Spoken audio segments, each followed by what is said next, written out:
Vox Machina stands tall, Tusk Love is real, and Godzilla comes to a surprise board game franchise. It looks like Godzilla, but due to international copyright laws, it's not. Welcome to 5 for Friday, our weekend look back at some of the biggest tabletop stories of the week.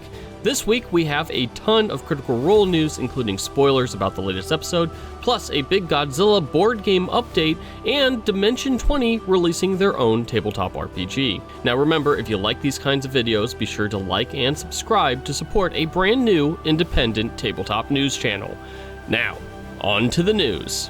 Vox Machina stands tall once again as the OG adventuring team took down the Malleus Key and finally freed Vax from his orb state. In the latest Critical Role episode, the entire episode was basically dedicated to a big combat session, with Matt pulling out a big baddie named Ozo, who had a chain attack that allowed him to keep hitting characters until he missed. Now, if you recall, Vox Machina was trying to destroy the Malleus Key and free their friend Vax, who had been turned into an orb as part of a plot to free Predathos, which is this god-eating entity, from, the moon. Yes, that's right.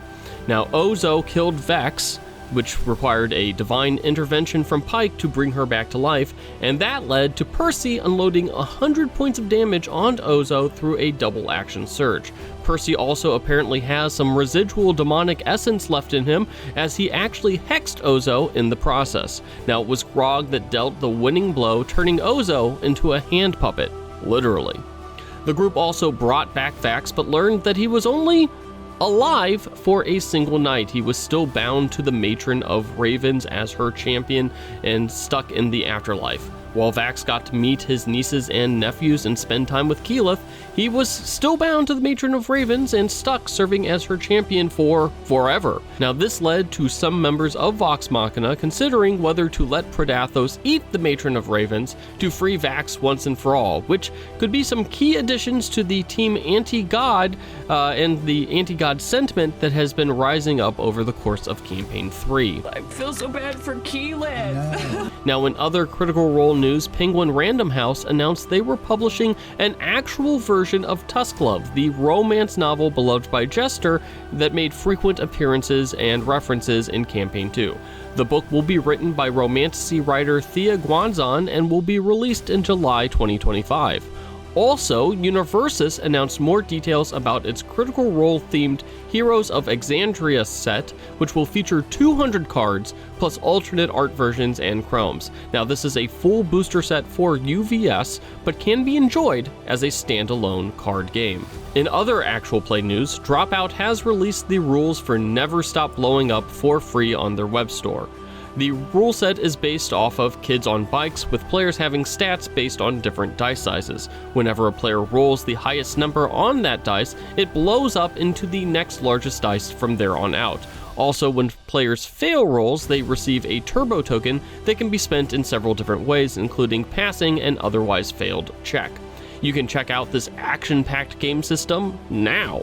Trench Crusade's Kickstarter is over and the game has raised over $3.3 million. That, of course, is a massive amount of money for a tabletop skirmish game. Fulfillment will take place in June 2025, although interested parties may want to check out the game's website for playtest versions of the rules. Now remember, Trench Crusade is not only pro 3D printing, but also pro third-party models and kit bashing as well, and we can't wait to see this game on the table next year.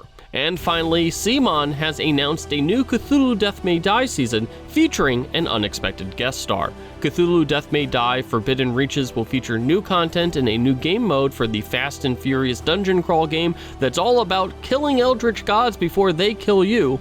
But the true star is the announcement that the Kickstarter will also include a jumbo-sized version of Godzilla. Now, this Godzilla statue, we can't call it a mini because it appears to be like 2 feet tall, and it looks to be similar in size to the massive Cthulhu statue released as part of the original game's Kickstarter. Now, you may recall that Cthulhu statue was originally supposed to be a game board for a final chapter, but eventually got repurposed and just became a cool side piece, and it'll be interesting to see what they do with the Godzilla version of this as well. Now, of course, we're already looking for a place to put our Godzilla statue, and the Game Found will launch in early December. Well, that's all the news that we have for you this week. Let us know what your favorite story was in the comment section, and don't forget to like and subscribe to Above the Table.